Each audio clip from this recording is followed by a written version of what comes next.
Hello my dear friend and my dear student. मेरे इस YouTube channel में आप सभी लोगों का स्वागत। मैं आप लोगों को इसमें BA third year 6th semester से सेकेंड पेपर राजनीति विज्ञान विषय का second paper international relation and politics अंतर्राष्ट्रीय संबंध और राजनीति पढ़ा रहा हूं। पिछले वीडियो में मैंने यूनिट थर्ड से ही आप लोगों को कूटनीति के बारे में बताया था। कूटनीति का अर्थ, परिभाषा और कूटनीति के उद्देश्य से परिचित कराया था। इस वीडियो के अंतर्गत मैं आप लोगों को कूटनीति के कार्यों से अवगत कराऊंगा और कूटनीति के साधन क्या है यह भी आपको बताऊंगा। कूटनीति के कार्यों के ऊपर विभिन्न विद्वानों के द्वारा चर्चा की गई है। विभिन्न विद्वानों ने कूटनीति के विभिन्न प्रकार के कार्य बताए हैं, जैसे कि पामर एवं परकिंस, J.R. चाइल्ड्स, मॉर्गेनथाउ। ये तीन विद्वान हैं अंतर्राष्ट्रीय राजनीति के, जिन्होंने कूटनीति के कार्यों का वर्णन किया है अपनी पुस्तकों में। तो आइए देखते हैं। सबसे पहले पामर एवं परकिंस ने कूटनीति के क्या कार्य बताए हैं। पामर एवं परकिंस कूटनीति के 4 कार्य बताते हैं। पहला है प्रतिनिधित्व करना, दूसरा है समझौता करना, तीसरा है प्रतिवेदन और चौथा है विदेशों में नागरिकों की रक्षा करना और अपने राष्ट्रीय हितों की रक्षा करना। तो ये 4 प्रकार के कार्यों का वर्णन करते हैं। हालांकि कूटनीति के जो कार्य हैं, हालांकि कूटनीति को हम राजनय भी कहते हैं, तो कूटनीति और राजनय के जो कार्य हैं वही कार्य किसके हैं? राजदूतों के भी हैं। कूटनीतिज्ञ जिसको हम कहते हैं, कूटनीतिज्ञ यानी कि राजदूत, जो विदेशों में हमारे राजदूत रहते हैं, जिन्हें एम्बेसडर भी कहा जाता है, यही सारे कार्यों का संपादन करते हैं, संचालन करते हैं, विदेश नीति के निर्माण में भाग लेते हैं, विदेश नीति के क्रियान्वयन में भाग लेते हैं और वैदेशिक संबंधों में ये महत्वपूर्ण भूमिका अदा करते हैं। तो जो कूटनीति के कार्य हैं वही राजदूतों के कार्य हैं, यानी कि कूटनीति के जो कार्य दिए गए हैं वह सब राजदूतों के द्वारा ही संचालित किया जाता है। वह सब उत्तरदायित्व किसका होता है? राजदूतों का होता है।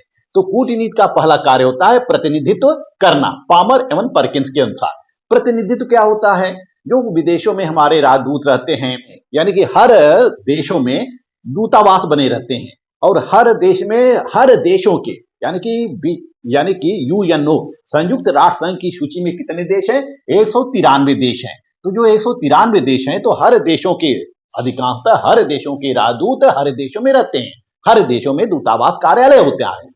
जैसे कि हम विदेश जाते हैं तो हमारी एंट्री कहाँ होती है? उस दूतावास में एंट्री होती है। वहां पे पूरा ब्यौरा होता है कि वहां पर कितने नागरिक रह रहे हैं, विदेशों में कितने नागरिक रह रहे हैं, यानी कि अपने नागरिकों का यह पूरा ब्यौरा रखते हैं। तो ये जो राजदूत होते हैं यह विदेशों में जाते हैं, विदेशों में रहते हैं और ये प्रतिनिधित्व करते हैं। किसका प्रतिनिधित्व करते हैं? भारत सरकार का ये प्रतिनिधित्व करते हैं विभिन्न क्षेत्रों में।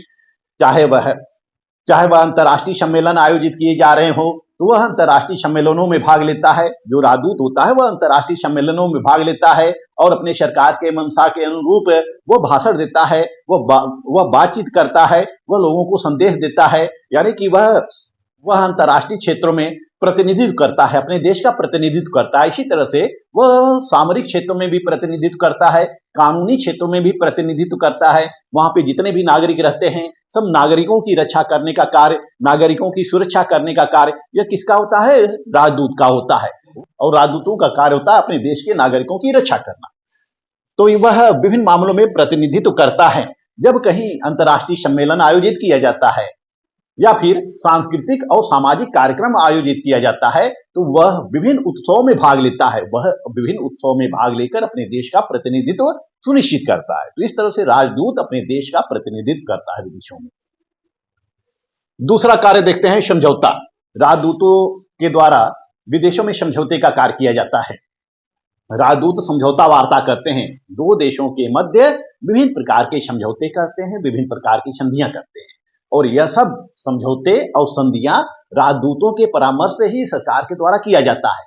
क्योंकि राजदूत जो होते हैं वह उस देश की वस्तु स्थिति के बारे में जानकारी रखते हैं, उस देश के वस्तु स्थिति के बारे में जानकारी रखते हैं, वहां के पर्यावरण से परिचित होते हैं, वहां के विचारधारा से परिचित होते हैं कि वह देश अपने देश के प्रति किस प्रकार की विचारधारा रखता है। तो राजदूतों के द्वारा समझौते किए जाते हैं, विभिन्न प्रकार की संधियां किए जाते हैं और विभिन्न प्रकार की वार्ताएं भी किया जाता है, विभिन्न प्रकार की वार्ता भी किया जाता है। दो देशों के मध्य वार्ता का कार्य किसके द्वारा किया जाता है? कूटनीति के द्वारा किया जाता है या राजदूतों के द्वारा किया जाता है। तीसरा है प्रतिवेदन। प्रतिवेदन क्या होता है? राजदूतों के द्वारा समय समय पर अपने देश की सरकार को प्रतिवेदन सौंपा जाता है। यह प्रतिवेदन विभिन्न क्षेत्रों से संबंधित होता है, जैसे कि अंतर्राष्ट्रीय क्षेत्रों से संबंधित, वहां के आर्थिक मामलों से संबंधित, राजनीतिक मामलों से संबंधित, वहां के विकास के मामलों से संबंधित, वहां के बेरोजगारी की समस्या से संबंधित। यानी कि उस देश में जो राजदूत रहते हैं वह देखते रहते हैं, उस देश का अध्ययन करते रहते हैं कि इस देश में क्या है, इस देश में समस्या क्या है, विभिन्न इस देश या फिर इस देश का विकास कैसे हो रहा है, इस देश के विभिन्न संसाधन कौन कौन से हैं, कितने अस्त्र हैं, या सैन्य जानकारी देते रहते हैं, राजनीतिक जानकारी देते रहते हैं, आर्थिक जानकारी देते रहते हैं, और विभिन्न प्रकार की जो समस्या विद्यमान रहती है उस समस्या से संबंधित भी यह अपने सरकार को रिपोर्ट देते रहते हैं, अपने सरकार को रिपोर्ट देते रहते हैं। और जो उस देश की सरकार होती है, यानी कि जिस देश के वे राजदूत होते हैं, उस देश की जो सरकार होती है वह उसके प्रतिवेदन के आधार पर कार्रवाई करती है, प्रतिवेदन के आधार पर ही कोई निर्णय लेती है, किसी प्रकार की नीतियां बनाती है। तो प्रतिवेदन क्या होता है? यह राजदूतों के द्वारा अपने देश की सरकार को प्रस्तुत किया गया ऐसा दस्तावेज होता है जिसमें उस देश से संबंधित, यानी कि जिस देश में वह रहते हैं उस देश से संबंधित, या जिस देश के वह राजदूत होते हैं उस देश से संबंधित विभिन्न प्रकार की जानकारियां इस प्रतिवेदन में रहता है। तो प्रतिवेदन के द्वारा ही कोई देश निर्णय लेता है कि किस प्रकार की नीतियां उस देश के प्रति बनाई जाए। तो यह प्रतिवेदन कौन तैयार करता है? राजदूत तैयार करते हैं। यह प्रतिवेदन दो प्रकार से तैयार किया जाता है, एक प्रत्यक्ष रूप से प्रतिवेदन, एक अप्रत्यक्ष रूप से प्रतिवेदन। जब प्रत्यक्ष रूप से प्रतिवेदन तैयार किया जाता है राजदूतों के द्वारा, प्रत्यक्ष रूप से जानकारियां इकट्ठा की जाती है उस देश के बारे में, जैसे कि हमने बताया कि बेरोजगारी के बारे में, अशिक्षा के बारे में, विभिन्न प्रकार की समस्याओं के बारे में, आर्थिक विकास के बारे में, राजनीतिक संरचना के बारे में, सांस्कृतिक, सामाजिक इत्यादि क्षेत्रों में जो विभिन्न प्रकार की जानकारियां जुटाई जाती हैं उस जानकारी को राजदूतों के द्वारा अपने देश की सरकार को भेजा जाता है। तो इसको हम क्या कहते हैं? प्रतिवेदन कहते हैं। तो यह प्रत्यक्ष प्रतिवेदन होता है, यानी कि वह सरकार के नजरों में होकर करते हैं। लेकिन जब यही क्रियाएं या यही कार्य गुप्त रूप से किया जाता है तो इसको जासूसी कहा जाता है। जैसे हम देखते हैं कि विभिन्न देशों में विभिन्न देशों के जासूस होते हैं और वह जासूस उस देश की गतिविधियों पर जानकारी इकट्ठा करते हैं, गोपनीय सूचनाएं एकत्रित करते हैं, और गोपनीय सूचनाएं एकत्रित करके वह अपने देश की सरकार को सौंपते हैं। तो इसको हम क्या कहते हैं? जासूसी करते हैं। लेकिन जब यही आधिकारिक तौर पर किया जाता है तो इसको हम राजनय कहते हैं या कूटनीति कहते हैं। चौथा है विदेशों में नागरिकों की रक्षा, राष्ट्रीय हितों की रक्षा। ये जो राजदूत होते हैं इनके पास उस देश में रहने वाले समस्त अपने देश के नागरिकों का विवरण होता है, और आपदा के समय, संकट काल के समय यह अपने देश के नागरिकों की रक्षा करते हैं, अपने देश के नागरिकों की रक्षा करते हैं। जैसे हम देखते हैं कि रूस और यूक्रेन के बीच जो लड़ाइयां होती हैं उस लड़ाई में यूक्रेन में रहने वाले समस्त भारतीयों को वापस लाया जाता है, इसी तरह से जब अफगानिस्तान में तालिबानियों का आक्रमण हुआ था, तालिबानियों की सरकार स्थापित हो गई थी, तो अफगानिस्तान में रहने वाले जितने भी भारतीय थे सबको सरकार के द्वारा वापस लाया गया। इसी तरह से इजराइल हम देख सकते हैं, फिलिस्तीन देख सकते हैं कि वहां पर रहने वाले जो भारतीय हैं सबको भारत सरकार के द्वारा वापस सुरक्षित लाया जाता है।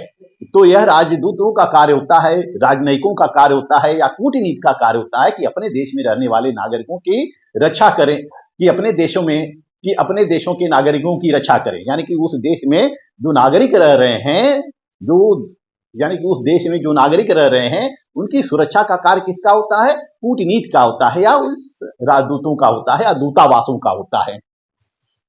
राष्ट्रीय हितों की रक्षा करना, कूटनीति का उद्देश्य होता है राष्ट्रीय हितों की रक्षा करना। या राष्ट्रीय हितों की भी रक्षा करते रहते हैं, यानी कि कोई भी नीतियां बनाते हैं, कोई भी संधियां बनाते हैं तो अपने राष्ट्रीय हितों को दृष्टिगत रखकर नीतियां बनाते हैं। जैसा कि हमने आपको पिछले वीडियो में बताया कि राष्ट्रीय हित होता क्या है। राष्ट्रीय हित होता क्या है? यानी कि राष्ट्रीय हित ऐसे हित होते हैं जिनके द्वारा किसी भी देश का विकास होता है, उसकी एकता, अखंडता और संप्रभुता की रक्षा की जाती है। विभिन्न प्रकार की ऐसी नीतियां होती हैं जिससे कि उस देश का विकास होता है, उसी को हम क्या कहते हैं? राष्ट्रीय हित कहते हैं।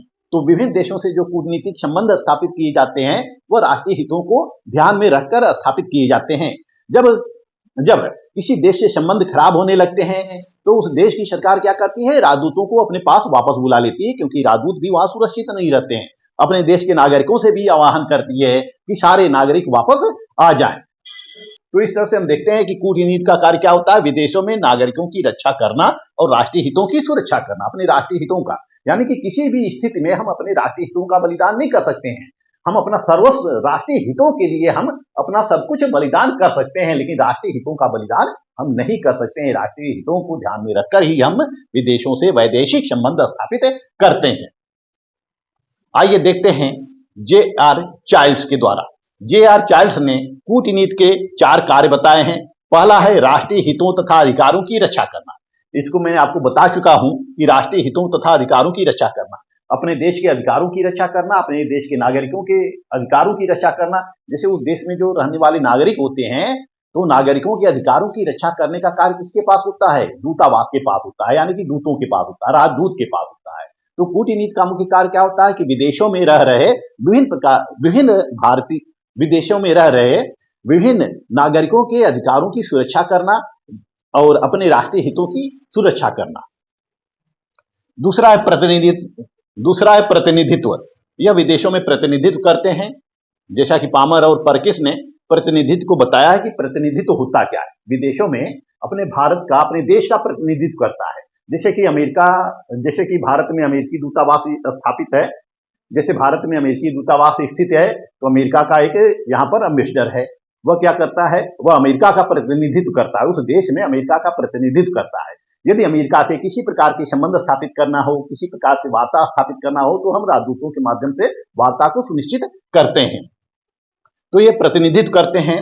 और यहाँ पे रहने वाले जितने भी अमेरिकी नागरिक हैं, यदि वह कोई उत्सव मनाते हैं और राजदूतों को आमंत्रित करते हैं, तो राजदूत उस उत्सव में भाग लेता है। यानी कि राजदूत जो होते हैं, यह कानूनी रूप से, सामाजिक रूप से, राजनीतिक रूप से अपने देशों का प्रतिनिधित्व करते रहते हैं, क्योंकि राजदूतों की विशेष स्थिति होती है। राजदूतों के ऊपर उस देश का कानून लागू नहीं होता है, वह संप्रभु होते हैं। उनका कानून उनके ऊपर उनके देश का ही कानून होता है, उनके ऊपर उनके देश का ही कानून होता है। जैसे कि भारत का कोई राजदूत है, भारत का, वह अमेरिका में रह रहा है, अमेरिका में, तो अमेरिका के कानून उस राजदूत के ऊपर लागू नहीं होते हैं। यह जो भारत का जो राजदूत होता है, जो एम्बेसडर होता है, राजदूत होता है, या उच्चायुक्त कोई भी हो, राजदूत होता है, यह राजदूत स्वतंत्र होता है, अमेरिका से स्वतंत्र होता है। उसको दीवानी या फौजदारी मामलों में गिरफ्तार नहीं किया जा सकता है, उसके ऊपर मुकदमा नहीं चलाया जा सकता है। जो भी मुकदमा होगा, जो भी निर्णय होगा, वो भारत सरकार के द्वारा लिया जाएगा। राजदूतों के ऊपर राजदूतों के ऊपर विदेशी सरकारों के द्वारा मुकदमा नहीं लाया जा सकता है। जो भी मुकदमा होता है वह किसके द्वारा किया जाता है, भारत सरकार के द्वारा किया जाता है। यही निर्णय लेती है कि उस राजदूत के साथ क्या किया जाए। राजदूत कोई भी अपराध करता है तो इसको वह सरकार गिरफ्तार नहीं कर सकती है।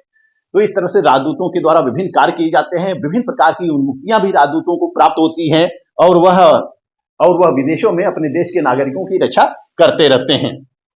पर्यवेक्षण करना, जैसा कि राजदूत जो होता है वह पर्यवेक्षण करता रहता है, उस देश का ऑब्जर्वेशन करता रहता है कि उस देश की स्थिति क्या है, आर्थिक विकास कैसे हो रहा है, राजनीतिक विकास क्या है, विभिन्न दल जो हैं किस प्रकार के एक्टिव हैं, और विभिन्न दलों के अस्तित्व को देखता रहता है, विभिन्न राजनीतिक दलों के अस्तित्व को देखता रहता है, उनकी सक्रियताओं को देखता रहता है, उनकी विचारधाराओं को देखता रहता है, और उस देश की जनता का ओपिनियन प्राप्त करता रहता है कि विभिन्न देशों के साथ उस जनता का ओपिनियन क्या है, मत क्या है, जनमत क्या है, या विचारधारा क्या है। वह पूरे देश का पर्यवेक्षण करता रहता है, और पर्यवेक्षण के अनुसार ही वह उस देश से किसी प्रकार के संबंध स्थापित करता है या नीतियां बनाता है। प्रतिवेदन व समझौता, राजदूतों के द्वारा अपने देश को प्रतिवेदन दिया जाता है विभिन्न मुद्दों पर, जैसे कि आर्थिक मामलों पर, राजनीतिक मामलों पर, व्यापारिक मामलों पर, सामाजिक मामलों पर, सांस्कृतिक मामलों पर, विभिन्न मामलों पर यह प्रतिवेदन तैयार करते हैं। उस देश की स्थिति के बारे में, उस देश की स्थिति को ध्यान में रखते हुए विभिन्न मामलों में यह प्रतिवेदन तैयार करते हैं और अपने देश के सरकार के समक्ष यह प्रस्तुत करते हैं। प्रतिवेदन व समझौता, इनके द्वारा समझौता भी किया जाता है। किसी समस्या को लेकर यदि दो देशों के बीच विवाद की स्थिति उत्पन्न हो जाती है, तो ऐसी स्थिति में जो कूटनीतिज्ञ होते हैं, वह एक पुल का कार्य करते हैं। वह एक पुल का कार्य करते हैं कि दोनों देशों के बीच विचारधाराओं का आदान प्रदान करते हैं, समस्याओं का समाधान करने का प्रयत्न करते हैं। यह विभिन्न सम्मेलन, समझौते और संधियों के द्वारा विभिन्न देशों के संबंधों को मधुर करते हैं। यानी कि विभिन्न प्रकार की जो समस्याएं होती है, जो गलतफहमियां होती है, जो कंफ्यूजन होता है, इनके द्वारा दूर किया जाता है। तो इस तरह से पामर और पर्किंस ने भी 4 कार्य बताए हैं और J.R. चार्ल्स के द्वारा भी 4 कार्यों का उल्लेख किया गया है। अब आइए देखते हैं मार्गेनथाउ ने कूटनीति के 2 कार्यों का वर्णन किया है। पहला है नैतिक कार्य, रूटीन वर्क, और दूसरा है मौलिक कार्य। नैतिक कार्य का मतलब है कि जो दिन प्रतिदिन होने वाले होते हैं, नैतिक कार्यों के अंतर्गत मार्गेनथाउ का कहना है कि कूटनीति का कार्य क्या होता है? जन्म, मृत्यु, विवाह का पंजीकरण करना, यानी कि उस देश में रह रहे नागरिकों के जन्म, मृत्यु, विवाह का पंजीकरण करना। जैसे अमेरिका में हमारे देश के विभिन्न लोग रहते हैं, तो अमेरिकी दूतावास में इन नागरिकों का पंजीकरण होता है, पंजीकरण सुनिश्चित होता है, जानकारी रहती है, डिटेल पूरा दूतावास में रहता है। जैसे कि हम देखते हैं कि यदि भारत का कोई नागरिक या सभी नागरिक या अधिकांश नागरिक अमेरिका में रह रहे हों, तो अमेरिका में एक भारत का दूतावास होता है, भारतीय दूतावास जिसको हम कहते हैं, दूतावास होता है। इस दूतावास का यह कार्य होता है कि अमेरिका में रहने वाले समस्त भारतीयों का ब्यौरा अपने पास सुरक्षित रखें, जन्म मृत्यु का पंजीकरण करें। यदि भारतीय नागरिकों के बच्चे अमेरिका में पैदा होते हैं तो वह अमेरिका के नागरिक नहीं है, भारत के नागरिक हैं, तो उनका पंजीकरण दूतावास में होता रहता है। तो इनका कार्य क्या होता है? जन्म का पंजीकरण करना, जन्म, मृत्यु, विवाह का पंजीकरण करना। दूसरा कार्य होता है जीवन व संपत्ति की सुरक्षा। विदेशों में रहने वाले नागरिकों की जीवन की सुरक्षा करने का कार्य, संपत्ति की सुरक्षा करने का कार्य इनका होता है। अपराधियों का प्रत्यर्पण करना। विदेशों में जो अपराधी रहते हैं, उन अपराधियों के प्रत्यर्पण के लिए ये प्रयासरत रहते हैं और इनके प्रयासों के द्वारा अपराधियों का प्रत्यर्पण किया जाता है। प्रत्यर्पण का मतलब कि किसी अपराधी को अपने देश में मंगाना, इस क्रिया को हम प्रत्यर्पण कहते हैं। यानी कि जो जिस देश का अपराधी है उस देश के सुपुर्द करना, यह क्या कहलाता है? प्रत्यर्पण कहलाता है। तो इनका कार्य होता है अपराधियों का प्रत्यर्पण कराना। पासपोर्ट जारी करना, दूतावास के द्वारा विभिन्न पासपोर्ट भी जारी किए जाते हैं। सामाजिक व रस्मी कार्य, दूतावासों के द्वारा या राजदूतों के द्वारा सामाजिक और रस्मी कार्य भी संपादित किए जाते हैं। यानी कि जहां कहीं भी सांस्कृतिक कार्यक्रम होता है, सामाजिक कार्यक्रम होता है, तो इनकी उपस्थिति भी वहां रहती है। यह अपने देश की तरफ से उस रस्मी कार्यों और सामाजिक कार्यों में प्रतिनिधित्व करते हैं, अपने देश का प्रतिनिधित्व करते हैं। जैसे अमेरिका सरकार कोई सामाजिक कार्य कर रही है या रस्मी कार्य कर रही है, तो उसमें भारत का प्रतिनिधित्व करने के लिए राजदूतों को नामांकित किया जाता है, राजदूतों को अधिकृत किया जाता है। तो राजदूतों के द्वारा सामाजिक और रस्मी कार्य भी संपादित किए जाते हैं। इस तरह से देखते हैं कि मार्गेनथाउ ने कूटनीति के विभिन्न नैतिक कार्य बताए हैं। दूसरा है मौलिक कार्य, यानी कि जो इनका कार्य करना है, जो मूल कर्तव्य इनके होते हैं, जो मूल अधिकार होते हैं, जो मूल कार्य होते हैं, उसको हम क्या कहते हैं? मौलिक कार्य कहते हैं। इसके अंतर्गत है प्रतिवेदन है, समझौता वार्ता है और प्रतिनिधित्व है। तो मार्गेनथाउ ने मौलिक कार्य के 3 प्रकार बताए हैं। पहला है प्रतिवेदन करना, जिसके बारे में आपको बता चुका हूं कि राजदूत उस देश की स्थिति के बारे में अपने देश को अवगत कराते रहते हैं, चाहे वह सामाजिक क्षेत्र के हों, चाहे वह राजनीतिक क्षेत्र के हों, चाहे वह व्यापारिक क्षेत्र के हों, चाहे वह आर्थिक विकास के क्षेत्र के हों। यानी कि उस देश के समस्त स्थितियों का अवलोकन करके यह अपने सरकार को रिपोर्ट प्रस्तुत करते हैं। समझौता वार्ता, विभिन्न प्रकार की समस्याएं जो होती हैं, विभिन्न प्रकार के जो तनाव होते हैं, उन तनाव को दूर करने का कार्य इनके द्वारा किया जाता है। किसके द्वारा? समझौता वार्ता के द्वारा। ये समझौता करते हैं, वार्ता करते हैं, वार्ता करके विभिन्न मतभेदों को दूर करने का प्रयत्न करते हैं। प्रतिनिधित्व, उस देश में अपने देश का प्रतिनिधित्व करते हैं, चाहे उस देश में अंतर्राष्ट्रीय सम्मेलन हो या किसी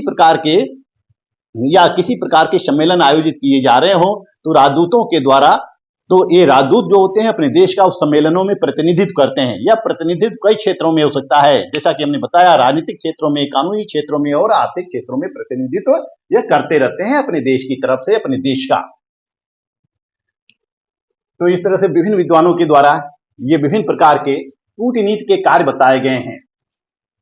इसी तरह से हम देखते हैं कि बिना अभिशमय यानी कि वीना में जो सम्मेलन हुआ था 1961 में, अब इस समय 1961 में एक सम्मेलन होता है। इस सम्मेलन में राजनयिकों के कई कार्य बताए जाते हैं। कुछ कार्य इनके स्पष्ट किए जाते हैं कि राजनयिकों के कार्य कौन कौन से हैं। जैसे कि विदेशों में अपने राज्य का प्रतिनिधित्व करना, यह भी कहते, बिना विषय में भी कहा गया है कि राजदूतों का कार्य क्या है, विदेशों में अपने राज्य का प्रतिनिधित्व करना। यह विदेशों में जाकर अपने राज्य का प्रतिनिधित्व करते हैं, सभी क्षेत्रों में प्रतिनिधित्व करते हैं। यानी कि वार्ता होती है तो वहां की सरकार सीधे राजदूत से वार्ता करती है। इसी तरह से दूसरा कार्य है कि अन्य राज्यों में विविध विषयों पर वार्ता करना। राजदूतों का कार्य क्या सुनिश्चित किया गया है, वार्ता करना विभिन्न प्रकार के विषयों पर, चाहे वो सामाजिक हो, आर्थिक हो, राजनीतिक हो या सैनिक हो, या किसी प्रकार के तकनीकी के बारे में हो, या किसी प्रकार के तकनीकी के बारे में हो, विभिन्न विषयों पर यह अंतर्राष्ट्रीय क्षेत्रों में यह वार्ता करते हैं। विभिन्न देशों से वार्ता करते हैं, या उस देश से या अपने देश और उस देश के बीच यह वार्ता का माध्यम बनते हैं। तीसरा है कि अन्य राज्यों के बारे में जानकारी प्राप्त करना, प्रतिवेदन। वीना विषय में 1961 में यह कहा गया है कि राजदूतों का कार्य होता है कि अन्य राज्यों की परिस्थितियों की जानकारी एकत्र करके अपने देश को सूचना देना और प्रतिवेदन भेजना। यह जिस देश में रहते हैं उस देश के परिस्थितियों की जानकारी इकट्ठा करते हैं और परिस्थितियों की जानकारी इकट्ठा करके अपने देश को भेजते हैं। और चौथा कार्य बिना विषय में 1961 में कहा गया है कि यह स्वदेश तथा ग्रहणकर्ता राज्यों के बीच, यानी कि अपने देश और जिस देश में यह रह रहे हैं उन दोनों देशों के बीच आर्थिक, सांस्कृतिक और वैज्ञानिक क्षेत्रों में मैत्रीपूर्ण संबंधों की स्थापना करना। ये इनका कार्य होता है, मैत्रीपूर्ण संबंधों की स्थापना करना। और पांचवा कार्य है कि अंतर्राष्ट्रीय कानूनों के अनुसार अपने देश के नागरिकों के हितों की रक्षा करना। ये विविध कार्य बिना विषय में 1961 में निर्धारित किए गए हैं। तो हम देख सकते हैं कि कूटनीति के विभिन्न कार्य हैं और विभिन्न विचारकों के द्वारा विभिन्न कार्यों का उल्लेख किया गया है। तो स्पेशली जो कूटनीति के कार्य क्या होते हैं, वैदेशिक संबंधों में मधुरता लाना, वहां पर अपने देश के नागरिकों की सुरक्षा करना, संपत्ति की सुरक्षा करना, उस देश की परिस्थितियों से अपने देश को जानकारी देना, सूचना देना, या फिर उस देश के विचारधारा से अपने देश को परिचित कराना, अपने देश की सरकार को परिचित कराना। तो ये कूटनीति के विविध कार्य बताए गए हैं। वर्तमान में देखते हैं ये सारे कार्य कूटनीतिज्ञों के द्वारा ही संचालित होते रहते हैं। तो इस तरह से कूटनीति के विभिन्न कार्य। आइए अब देखते हैं साधन। कूटनीति के साधन कौन कौन से? साधन जैसा कि हम कौटिल्य अर्थशास्त्र में देख सकते हैं, यानी कि कौटिल्य द्वारा रचित अर्थशास्त्र में देख सकते हैं कि कौटिल्य ने षड्गुण नीति बताए हैं। यानी कि वैदेशिक मामलों के संचालन में भी कौटिल्य ने विभिन्न प्रकार की नीतियों का वर्णन किया है और उसमें उसने 4 प्रकार बताए हैं। साम, दाम, दंड, भेद। साम, दाम, दंड, भेद, यानी कि विभिन्न राष्ट्रों के मध्य जो संबंध निर्धारित होते हैं उसमें साम, दाम और दंड भेद का प्रयोग किया जाता है। उसमें साम, दाम, दंड, भेद को प्रयुक्त किया जाता है। यानी कि वर्तमान में इसके स्वरूप में परिवर्तन आ गया है। साम यानी कि अनुनय। मार्गेंथाउ ने कूटनीति के 3 साधन बताए हैं। पहला है अनुनय। दूसरा है समझौता और तीसरा है दंड प्रयोग या बल प्रयोग।